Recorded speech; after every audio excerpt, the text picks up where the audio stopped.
محترم سامعین، اب ہم بالکل آخری مرحلے کو پہنچ چکے ہیں اور آخری مرحلہ ہے صدارتی خطاب کا۔ ہم لوگ بڑے خوش نصیب ہیں کہ آج اس پروگرام کے صدر ہیں استاد الاساتذہ اور ہم سب علماء کے مربی فضیلت الشیخ مولانا عبدالباسط ریاضی حفظہ اللہ۔ شیخ سے آپ لوگ سب لوگ جانتے ہیں، شیخ کے بارے میں شیخ عالم اسلام کے مشہور و معروف شخصیت ہیں۔ شیخ سے میں گزارش کرتا ہوں کہ آئیں اور صدارتی خطاب پیش کریں۔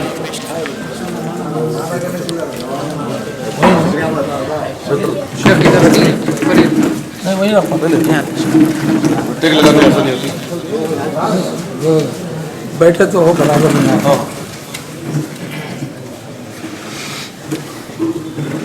السلام علیکم ورحمۃ اللہ وبرکاتہ۔ هو الذی بعث فی الامیین رسولا منہم یتلو علیہم آیاتہ ویزکیہم ویعلمہم الکتاب والحکمہ۔ محترم علماء کرام اور ساتھیوں اور نوجوانوں، آج اس تذکیری و تربیتی پروگرام کے تحت آؤ دین سیکھیں، اس اجلاس میں مجھے صدارت کی دعوت دی گئی تو میں نے قبول کیا۔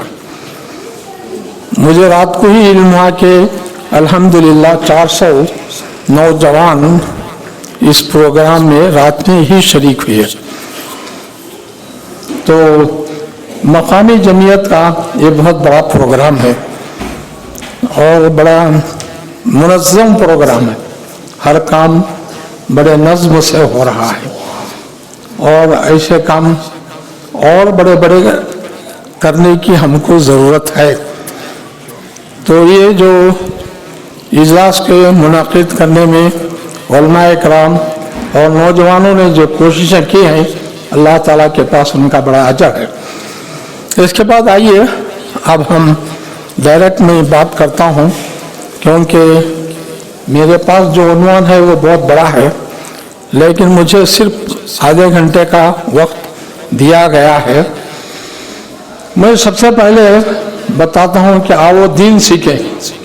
دین کی بنیاد 3 چیزوں پر ہے، ایک ایمان، دوسرا اسلام اور تیسرا احسان۔ تو یہ بنیادیں ایک مشہور حدیث میں بتا دی گئی ہیں۔ اس حدیث کو کیا کہتے ہیں؟ سامعین میں سے اگر کوئی جواب دے تو اچھی بات ہے، نہیں تو میں بتاتا ہوں۔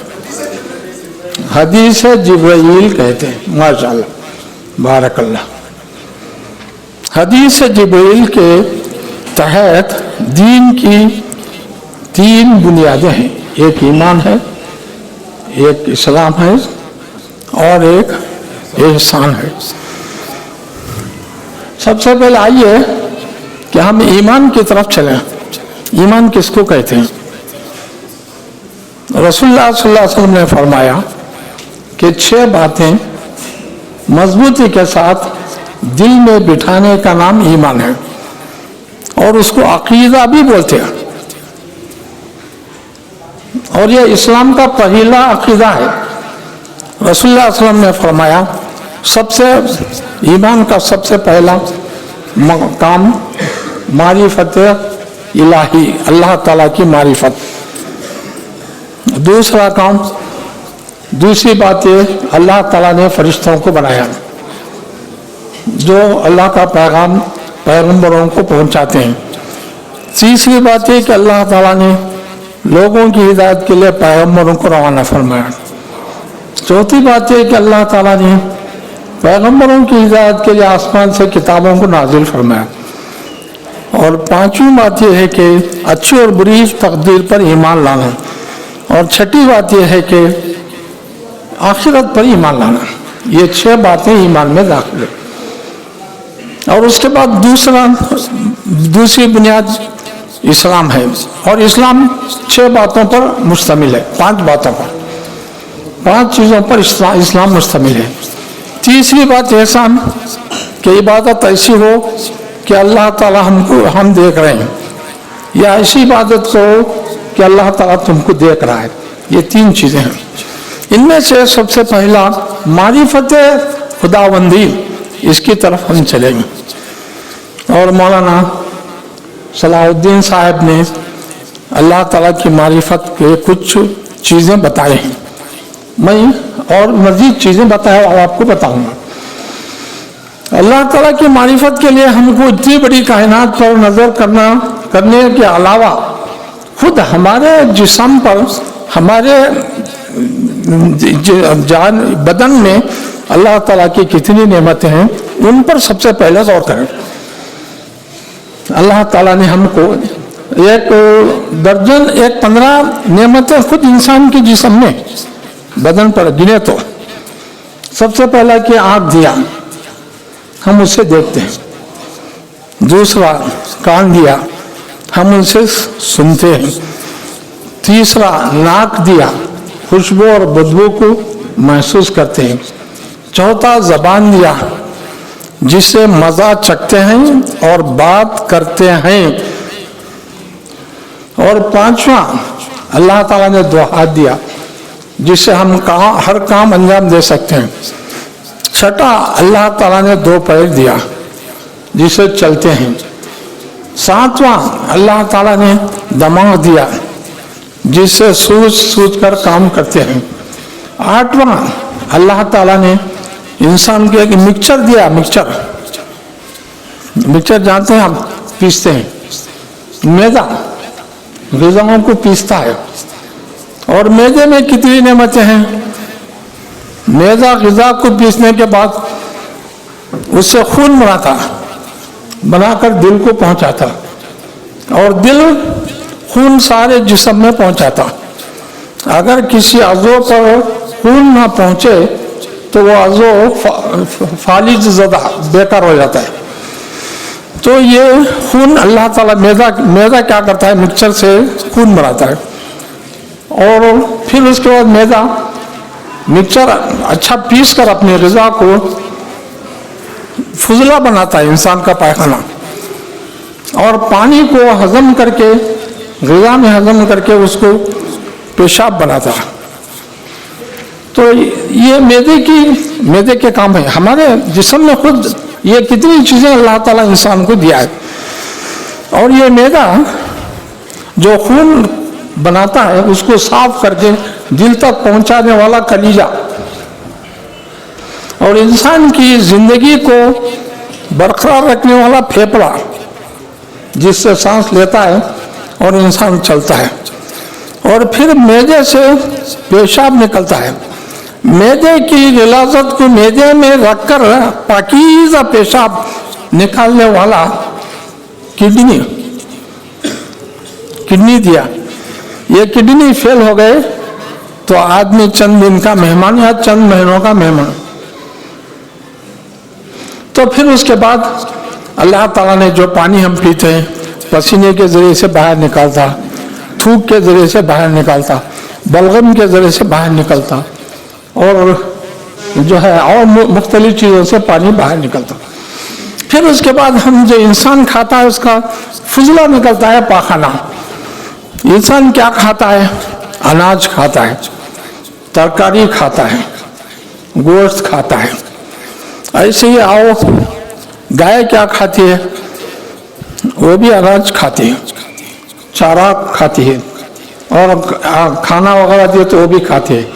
بھینس بھی چارہ کھاتی ہے، اور جو انسان غذا دیتا ہے تو روٹی مدعا کھانا دیے تو بھی کھاتی ہے۔ بکری کیا کھاتی ہے؟ وہ بھی چارہ کھاتی ہے، وہ بھی انسان کا غذا دیے تو وہ بھی کھاتی ہے۔ اور انسان بھی پانی پیتا، اور گائے بھینس بکری یہ اونٹ یہ بھی پانی پیتے ہیں اور چارہ غذا کھاتے ہیں۔ لیکن یہ چیز جو इंसान भी वही खाता है, जानवर भी यही खाते हैं। जानवरों के पेशाब और पैखाने के बारे में रसूलुल्लाह सल्लल्लाहु अलैहि वसल्लम ने फरमाया, माकुलुल लहम, जानवरों का पैखाना गोबर वो पाक है, और माकुलुल लहम यानी जिन जानवरों का गोश्त खाया जाता है उनका पेशाब भी पाक है। लेकिन इतना भी पाक नहीं है कि इंसान उसको ग़िज़ा के तौर पर इस्तेमाल करे। अभी हम कोरोना वायरस बीमारी से गुजरे, जब ये बीमारी आई अप्रैल के महीने में, तो एक बीजेपी रहनुमा ने ऐलान किया कि लोगों गाय का गोबर खाओ और उसका पेशाब पियो, ये बीमारी खत्म हो जाएगी। और फिल्मों का मशहूर एक्टर हीरो अक्षय कुमार, वो रोजाना गाय का एक गिलास पेशाब पीते हैं और 55 साल की उम्र होने के बावजूद सेहतमंद हैं। अभी हाल में एक दीपावली ईद गई, उसके ईद के अख्ताम में गाय की इबादत करने वाले, पूजा करने वालों ने गाय से गुस्ल किया, या गाय के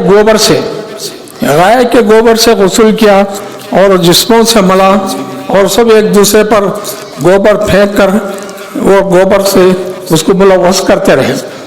तो गाय के गोबर की इतनी अहमियत है और गाय के पेशाब की इतनी अहमियत है कि उसको लोग पीते हैं, और हिंदू लोग उसको खानों में शामिल करते हैं। तो गाय का पेशाब माकुल अहम पाक है, लेकिन इंसान वही चीज खाता है, उसका पैखाना बदबूदार होता है और उसका पेशाब नजिस होता है, नापाक होता है। पेशाब अगर लग गया तो जिस्म को धो लेना, कपड़े को लग गया तो कपड़े को साफ करना, और पैखाना लग गया तो और ज्यादा साफ करना। तो ये इंसान का फुजला इतना नापाक, इतना बदबूदार क्यों है? ये एक सवाल है, इसका जवाब आप लोग सोच कर रखिए। इसके जवाब में इसका 5 इसके वजूहात, इंसान का फुजला बदबूदार होने के 5 वजूहात हैं। आपको में से कोई बताए तो जो है मैं उसको जो है उसके इल्म की इजाफे में दुआ करूंगा। खैर अगर नहीं बताए तो मैं आखिर में बताऊंगा कि वो एक ही चीज इस्तेमाल होती है। गाय भी वही खाती है, भैंस भी वही खाती है, बकरी भी वही खाती है, इंसान भी वही खाता है, लेकिन इनका पैखाना पेशाब पाक है और इसका पैखाना बदबूदार है और इसका पेशाब नापाक है। तो इसके वजूहात हैं।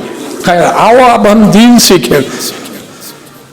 यहाँ जो है दीन सीखने का के उन्वान पर ये इज्तिमा बुलाया गया है और अल्हम्दुलिल्लाह बहुत सारे नौजवान हाजिर हैं, लेकिन अभी 75% हमारी जमात के नौजवान गैर हाजिर हैं। अभी उन पर मेहनत करने की ज़रूरत है और उनको जमा करने की ज़रूरत है। नौजवानों को रसूलुल्लाह सल्लल्लाहु अलैहि वसल्लम अच्छी तरबियत करते थे।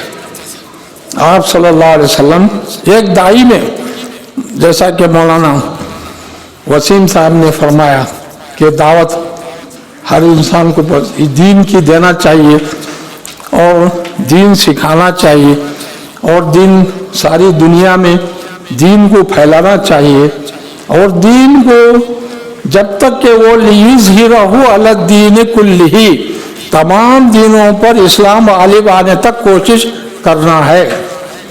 अभी भी कोशिश खत्म नहीं हुई। बताऊं मैं आपको कि दुनिया में 750 करोड़ इंसान हैं, लेकिन मुसलमान 175 करोड़ हैं। तो गोया कि अभी मुसलमान दुनिया में इस्लाम बहुत पीछे है और इस्लाम को बहुत आगे बढ़ाना है। और इस्लाम को आगे बढ़ाने के लिए जब मौका मिलता है तो मौके का फायदा उठाना चाहिए।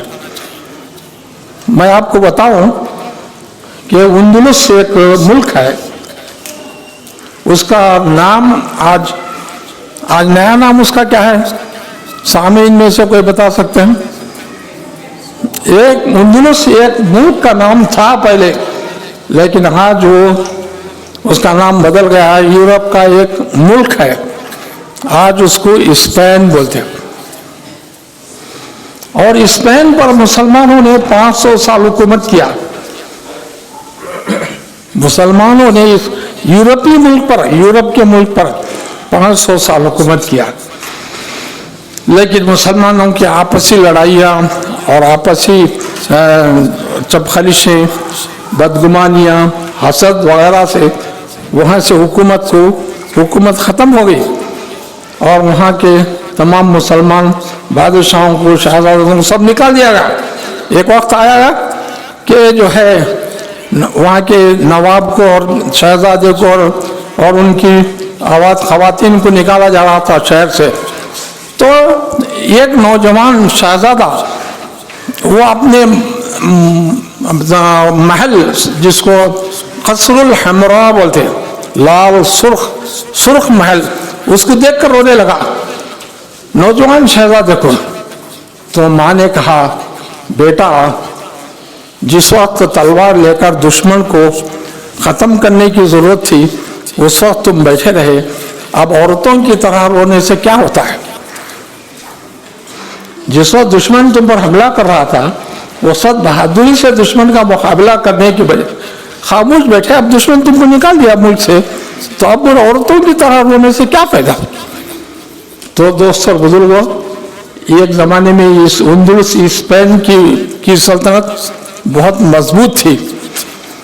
और उस वक्त इंग्लैंड में जो बादशाह था, जो एडवर्ड जॉनसन बादशाह था, तो उस जॉनसन बादशाह इंग्लैंड के जो फादर से पादरी, चर्च के बड़े लोग, वो लोग जो है जॉनसन बादशाह के मुखालिफ हो गए और बादशाह को तख्त से निकालने की कोशिश करने लगे। तो जॉनसन बादशाह ने एक डेलीगेट, एक वफ्द उंदुलुस के बादशाह अब्दुल मोमिन खान के पास भेजा, जबकि उसके पास 5 लाख की फौज थी। बादशाह ने खत लिखा कि है शाह उंदुलुस, मैं इस वक्त ये फादर्स के दबाव में हूँ, मेरी इस वक्त आप मदद करेंगे, मेरे मुल्क को बचाएंगे और मेरी बादशाहत को बचाएंगे, तो मैं सिद्क दिल से कहता हूँ कि मुसलमान हो जाऊँगा और इंग्लैंड में इस्लाम को फैलाने की कोशिश करूँगा। तो ये खत लेकर जब वफ्द खान अब्दुल मोमिन खान के पास पहुँचा, शहंशाह उंदुलुस के पास, बादशाह ने खत अपने मुशीरों को सुनाया। तो मुशीरों ने कहा, अरे भाई ये खत पर क्या भरोसा कि बादशाह मुसलमान होगा या नहीं होगा, हम उसकी मदद करने की ज़रूरत नहीं, वो ईसा है, ये है, वो है। तो गोया कि उसके जो डेलीगेट था बेइज्जत करके उसको निकाल दिया, जिसका नतीजा ये हुआ कि फादर्स ने, चर्च के बड़े पादरियों ने जॉनसन को निकालकर अपने बादशाह को लाके बिठाया और उंदुलुस की हुकूमत कमज़ोर हो गई। तो फ्रांस के बादशाह डेनमार्क ने उंदुलुस से मुसलमानों को निकाल कर भगा दिया। अगर वो बादशाह इंग्लैंड के बादशाह की मदद करता अब्दुल मोमिन खान और बादशाह मुसलमान हो जाता, तो बादशाह के मुसलमान होने पर उसकी रियाया भी मुसलमान होती, कि हमेशा रियाया का दीन बादशाह के दीन पर होता है। लेकिन एक अच्छा मौका मुसलमानों ने गंवा दिया। अगर उस वक्त इंग्लैंड में इस्लामी हुकूमत कायम होती तो इंग्लैंड के लोग मुसलमान होते और फिर उसके बाजू में जर्मनी है, वहाँ के लोग मुसलमान होते और जो है इंग्लैंड की साइंस की तरक्की, मुसलमानों की तरक्की होती। लेकिन मुसलमानों ने एक अच्छा मौका गंवा दिया। जो उनका नतीजा ये हुआ कि उंदुलुस की सल्तनत कमज़ोर हो गई और फ्रांस का बादशाह इनको मारकर भगा दिया। एक मौका था इस्लाम को तरक्की देने का, लेकिन लोग जो है ताकतवर लोग, जिनके पास हुकूमत है, जो है उनके पास इख्तिदार है, वो अगर फैसले को सही तौर पर ना लेंगे तो इस्लाम को नुकसान होगा। ऐसे ही आइए बताता हूँ मैं कि 1890 में जापान में ईसाई लोग पहुंचे ईसाइयों की तबलीग के लिए। तो जापान के बादशाह बोले ये कौन लोग हैं? तो लोगों ने कहा कि ईसाई लोग हैं और अपने दीन की तबलीग करने के लिए आए। तो जापान के बादशाह ने पूछा कि दुनिया में कौन से मशहूर मज़ाहिब हैं? लोगों ने कहा कि ईसाइयों के साथ इस्लाम भी एक बड़ा मजहब है। तो जापान का बादशाह बोला कि फिर इस्लाम वालों को बुलाओ कि वो भी यहाँ इस्लाम की तबलीग करें। ईसाई लोग जब यहाँ तबलीग कर रहे हैं, उनको तबलीग की हम आज़ादी दे रहे हैं। दुनिया का एक बड़ा मजहब इस्लाम है, उनके उलमा को बुलाओ कि वो यहाँ तबलीग कर सकें। तो दोस्तों और बुजुर्गों, जब यह खत बादशाह का जापान का तुर्किस्तान पहुंचा, उस वक्त शाह खलीफा सानी अब्दुल हमीद खलीफा सानी की हुकूमत थी। तो खलीफा ने शाह जापान के बादशाह का खत रखा, कहा कि देखो वहाँ उलमा अगर भेजेंगे तो वहाँ इस्लाम की तबलीग होगी। अब उलमा भेजने की जिम्मेदारी किस पर है, उलमा के सामने रखा। उस वक्त के बहुत बड़े आलिम, सारी दुनिया के सबसे बड़े आलिम जमालुद्दीन अफगानी, मौलाना जमालुद्दीन अफगानी उस वक्त तो दरबार में थे। बादशाह ने खत पेश किया तो जमालुद्दीन अफगानी, हालांकि वो सारी दुनिया पर इस्लाम को कायम करने के लिए कोशिशें करते थे, हर मुल्क में उनकी बड़ी कदर थी। उन्होंने उस वक्त कहा कि देखो जापान में हम उलमा को भेजेंगे तो वरना हमारे उलमा की हिफाजत नहीं होगी, वहाँ सही तबलीग नहीं होगी, वहाँ ये नहीं होगी, वो नहीं होगी। ये सब भी जो है ये हीले बहाले करने करके जो है बादशाह के खत लिखा गया कि हमारे पास आपके मुल्क में तबलीग करने के लिए उलमा नहीं हैं। तो जापान जो आज मसनूआत में सबसे अव्वल नंबर पर है, वहाँ इस्लाम आज से 100 साल पहले पहुँच सकता था। उलमा जाकर वहाँ मुसलमान बना सकते थे। जापान की जो है सनती जो है तरक्की मुसलमानों की हो सकती थी, लेकिन मुसलमानों ने इसको जो है अपने हाथ से इस मौके को गंवा दिया, नहीं भेजे, तो इस्लाम वहाँ नहीं पहुँचा। आज भी जापानियों के पास इस्लाम की कदर है। जापान का वजीर आजम गुज़िश्ता साल या 1-2 साल पहले 2 रोजे रखा कि मुसलमान रोजे रखते हैं, मैं भी रोजा रखा बताता हूँ, देखता हूँ कैसा रोजा कैसा होता है। तो वजीर आजम 2 रोजे रखा। तो अगर हम सही तौर पर इस्लाम की तरीके करेंगे, तबलीग करेंगे, तो लोग इस्लाम को कबूल करेंगे।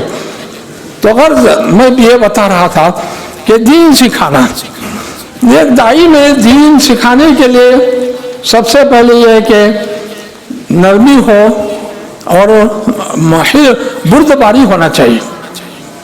अब जैसा कि हजरत अमर बिन आस एक बहुत बड़े मशहूर साहबी हैं, अमर बिन आस, उनके बेटे अब्दुल्ला वो नौजवान साहबी हैं और हदीसों के बड़े मुहद्दिस।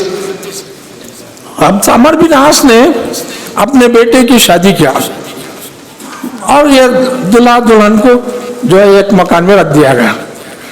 हजरत अमर बिन आस जब अपने दुल्हन की, अपने बहू की और बेटे की हालत दरियाफ्त करते रहते थे। वो एक बार आए और अपनी बहू से पूछा कि आए बहू तुम्हारी जिंदगी कैसे गुजरती है? तो बहू ने कहा कि जनाब आपके फर्जंद बहुत नेक हैं, बड़े नमाजी हैं, बड़े रोजेदार हैं, बड़े मुत्तकी और परहेजगार हैं, लेकिन उनको हमसे कोई दिलचस्पी नहीं है। उन्होंने अब तक हमारे बिस्तर पर कदम नहीं रखा और उन्होंने अब तक हमारे कपड़े में हाथ नहीं डाला। तो हजरत अमर बिन आस को बहुत ताज्जुब हुआ कि ये जो है बच्चे को हम शादी किए ताकि वो जिंदगी बनाए, ताकि उसका खानदान बने, लेकिन ये बच्चा अब तक अपनी दुल्हन से बात नहीं किया है। तो उन्होंने पूछा, ये देखा कि अपने इनका बच्चा कैसा कैसे जिंदगी गुजारता है। उन्होंने देखा कि बच्चा रोजे रखता है, रात भर नमाज पढ़ता है और कुरान मजीद की हमेशा तिलावत करता है। तो हजरत अमर बिन आस रसूलुल्लाह सल्लल्लाहु अलैहि वसल्लम के पास पहुंचे और कहा कि अल्लाह के रसूल, वो आपका जो एक शागिर्द है अब्दुल्ला, नौजवान बच्चा है, मैंने उसको उसका घर बसाया है, लेकिन वो जो है अपनी इबादतों में मशगूल है और अपनी बीवी को भूल गया है। तो रसूलुल्लाह सल्लल्लाहु अलैहि वसल्लम ने कहा कि अच्छा मेरे पास उसको भेजो। हज़रत अमर बिन आस ने अपने बच्चे को उनके पास भेजा। तो रसूलुल्लाह सल्लल्लाहु अलैहि वसल्लम ने पूछा, आए अब्दुल्ला तू कैसे नमाज पढ़ता है? तो अब्दुल्ला बिन अमर बिन आस ने कहा, मैं रात भर नमाज पढ़ता हूँ। तो कहा, देखो बेटा, ऐसी रात भर नमाज पढ़ने का हुक्म नहीं है, रात को सोना भी चाहिए और अपने बदन का जो हक है उसको अदा भी करना चाहिए और नमाज भी पढ़ना चाहिए। तुम इशा के नमाज के बाद फौरन सो जाओ और तहज्जुद को उठो और तुम्हारी बीवी का जो हक है वो बीवी का हक अदा करो। तो फिर पूछा, अरे अब्दुल्ला तुम रोज़ा कैसे रखते हो? उन्होंने कहा, अल्लाह के रसूल रमजान के अलावा 11 महीने रोजे रखता हूँ। कहा कि नहीं, ऐसा नहीं, रोजे वैसा रखो, रोजे महीने में 3 रोजे रखो। तो अब्दुल्ला बिन अमर ने कहा, अल्लाह के रसूल मुझे ज़्यादा की ताकत है। तो कहा 10 रोजे रखो। तो कहा, अल्लाह के रसूल और रोजे रखने की ताकत है। कहा, अच्छा वो रोज़ा रखो जो अल्लाह ताला को पसंद है। वो कौन सा रोज़ा? एक दिन इफ्तार करना, एक दिन रोज़ा रखना, एक दिन और रोज़ा रखो। फिर उसके बाद पूछा, आए अब्दुल्ला तुम कुरान कितना पढ़ते हो? कहा कि अल्लाह के रसूल पूरा कुरान पढ़ता हूँ, एक दिन में, रात और दिन में पूरा कुरान पढ़ता हूँ। अब बताओ वो कब सोते थे और कब आराम करते थे? नमाज रात भर पढ़ते हैं और दिन भर कुरान पढ़ते हैं और रोज़ा रखते हैं। अब इनको बीवी से बात करने का मौका कहाँ मिलता है? तो रसूलुल्लाह सल्लल्लाहु अलैहि वसल्लम ने कहा कि अब्दुल्ला ऐसा नहीं, देखो तुम 200 में दाऊद बोलते, एक दिन रोज़ा रखो, एक दिन इफ्तार करो। तुम कुरान मजीद जो है कम अज कम 7 दिन में ख़त्म करना। कुरान मजीद के देखा है आप लोगों ने कुरान खोलकर, उसमें 7 मंजिलें हैं। रोज़ाना एक मंजिल पढ़े तो 7 दिन में यह कुरान पूरा हो जाता। तो रसूलुल्लाह सल्लल्लाहु अलैहि वसल्लम से कहा, सिर्फ अब्दुल्ला ने कहा, अल्लाह के रसूल मुझे उससे ज़्यादा जो है मगरिब का टाइम हो रहा है, उससे ज़्यादा की ताकत है। रसूलुल्लाह सल्लल्लाहु अलैहि वसल्लम कहा कि नहीं, 7 दिन से पहले। बाद रिवायतों में आता है, इमाम बुखारी फरमाते हैं कि रसूलुल्लाह सल्लल्लाहु अलैहि वसल्लम ने 3 दिन में कुरान पढ़ने की इजाज़त दी। बाद हदीसों में आता है कि रसूलुल्लाह सल्लल्लाहु अलैहि वसल्लम 5 दिन में नमाज पढ़ने, यह कुरान मजीद ख़त्म करने की इजाज़त दी।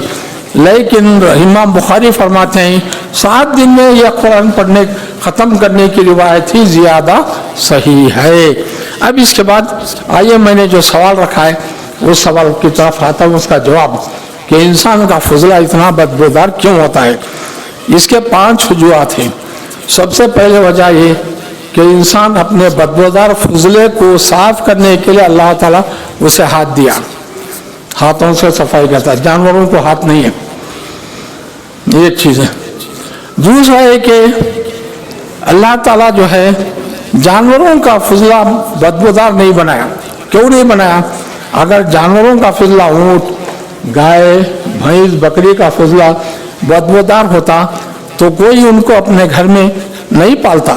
वो पालतू जानवर नहीं होते, उनके बदबू की पाखाना बदबू होने से उनको भगा देते और उनका दूध भी साफ नहीं मिलता हमको, और दूध भी जो है वो बदबूदार निकल सकता था। इसलिए अल्लाह ताला जो है वो जानवरों के फजले को पाक साफ रखा और दूध भी उनसे साफ निकलता है, इंसान को फायदा देता है। और इंसान का फजला इसलिए दे रखा कि इंसान ये जो है इसको साफ करने की ताकत रखता है, समझ दिया है। और तीसरी वजह यह है कि इंसान हमेशा अपने वालिदैन की कदर करता आया है। एक मुल्क में उनकी वालिदा का इंतकाल हुआ तो उन्होंने 12 दिन तक फ्रिज में रखा उसको। अगर इंसान का फजला पाक होता, खुशबूदार होता, तो लोग अपने वालिदैन के फजले को अपने बर्तनों में रख कर और फ्रिज में रख कर रोज़ाना उसको देखते और रोज़ाना उसको चखते और उसको अच्छा है बोलते। ये इसलिए अल्लाह ताला इंसान की फजले को बदबूदार इसलिए बनाया कि इसको जो है इसके फजले को ज़्यादा दिन तक अगर रखेंगे तो फिर जो है तबर्रुक हासिल करेंगे और खुदा बना लेंगे। ऐसे ही आई एक चौथी वजह, इंसान अपने बुजुर्गों की यानी पीरों, मुरीदों, मुर्शदों की जो है इताअत करता है। अगर पीरों, मुरीदों, मुर्शदों का फजला पाक साफ होता तो लोग जो है पीरों वलीदों के फजले को खरीदते और उनको खाते और उसको जिस्म पर मलते और जो है वो पीर वली को खुदा जानते और उसका पेशाब पी जाते। और एक चीज़ है, आपने आसार मुबारक देखा है आसार मुबारक किसको कहते हैं? आसार मुबारक है रसूलुल्लाह सल्लल्लाहु अलैहि वसल्लम के जो है छोड़े हुए कुछ चीज़ें, आपका नालेन जूते हैं, आपकी चादर है, आपके नाखून हैं, आपके बाल हैं, ये आसार मुबारक है। अगर रसूलुल्लाह सल्लल्लाहु अलैहि वसल्लम का फुजला भी गोबर और गाय के पेशाब की तरह पाक होता तो लोग जो है रसूलुल्लाह सल्लल्लाहु अलैहि वसल्लम के पेशाब और पैखाने को महफूज रखते और आज तक लोगों को दिखा दिखा कर रसूलुल्लाह सल्लल्लाहु अलैहि वसल्लम को की ज़ात में गुलू करके आपको खुदा बनाते। यहाँ तक के बाद लोग कहते हैं कि अपने लोग जो है ज़्यादा तबलीगी करने वाले लोग कहते हैं कि एक आदमी को रसूलुल्लाह सल्लल्लाहु अलैहि वसल्लम ने अपना पैखाना दिया तो वो शख्स फेंकने की बजाय खा गया। रसूलुल्लाह सल्लल्लाहु अलैहि वसल्लम की इज्जत और एहतराम ऐसा होता। तो इन चीज़ों की वजह से तो ये इस तरह अगर इंसानों का फजला पाक और साफ खुशबूदार होता तो हर घर में अपने माँ बाप का, बुजुर्गों का पेशाब उसके ऊपर लेबल में रख के ये लिखते कि इसकी कीमत 500, ये फलां बुजुर्ग का पेशाब है, इसकी कीमत 1000, ये कीमतों पर बेचते। तो इसलिए अल्लाह ताला जो है इंसान को लोग उसको बड़ा चढ़ा कर खुदा ना बनाए, उसके फजले को नापाक बनाए। तो ये चीज़ है। इसके बाद एक और चीज़ बताता हूँ, 2 चीज़ बता के मैं अपना अभी 5 मिनट है। ज़रूरी चीज़ ये है कि मौलवी साहब ने, हमारे सलाहुद्दीन मौलवी साहब ने कहा खुज़ू ज़ीनतकुम इंदा कुल्ली मस्जिद में अपने जीनत का सबसे बड़ा क्या है? इंसान की टोपी। आज बहुत सारे लोग टोपी नहीं रखते, इंसान टोपी नहीं निकाल देते हैं। ये टोपी निकालना ये सुन्नत इस्लामी तहजीब के खिलाफ है। आपके यहाँ स्टेज पर बैठे हुए लोगों में से किसी के सर पर बगैर टोपी का किसी का सर है, इनके लिए टोपी लाजिम है, आपके लिए लाजिम है। ये देखो कैसा है। आप लोग अमल करो, हम खामोश देखते रहे। मुझे बड़ा ताज्जुब होता है उस शख्स पर जो सुन्नत रसूल तो अल्हम्दुलिल्लाह पूरी होती है लेकिन सर पर टोपी नहीं रहती, जिसकी वजह से उसकी जैसे कदर होना है वैसे कदर नहीं होती। एक तो क्या है, टोपी इस्तेमाल करो, सुन्नत को बढ़ाने वाली चीज़ है। सुन्नत के अहमियत को, इज्जत को, वक़ार को, तौक़ीर को बढ़ाने वाली चीज़ टोपी है। टोपी रखो और नमाज टोपी से पढ़ने के बाद मुकम्मल होती है, एहसान का दर्जा मिलता है। बगैर टोपी के लोग नमाज पढ़ते हैं, हो जाती है। ये कहा गया कि पूरी नमाज हो जाती है। कभी घर में नफिल चाहे तो टोपी के बगैर पढ़ ले तो हो सकते हैं, फर्ज नमाज भी टोपी के बगैर कैसा होगी। और एक चीज़, आज कितने नौजवान हैं जो अब यहाँ बैठे हुए हैं, जुमा की नमाज को कब आते हैं? खुतबे सानिया ख़त्म होने पर आते हैं। आज जो नौजवान बैठे हैं मैं उनसे दरख्वास्त करता हूँ कि वक़्त करें कि जुमा की नमाज को अज़ान से पहले आएँ और पूरा खुतबा सुने, तो फिर इंशाल्लाह उनकी अच्छी तरबियत होगी। और हमारे उलमा इकराम ने जो यहाँ आप लोगों के लिए इंतज़ाम किया है, उनकी मेहनत ज़ाय नहीं होगी। अल्लाह ताला उनकी मेहनत को बड़ा अजर देगा। अस्सलामु अलैकुम।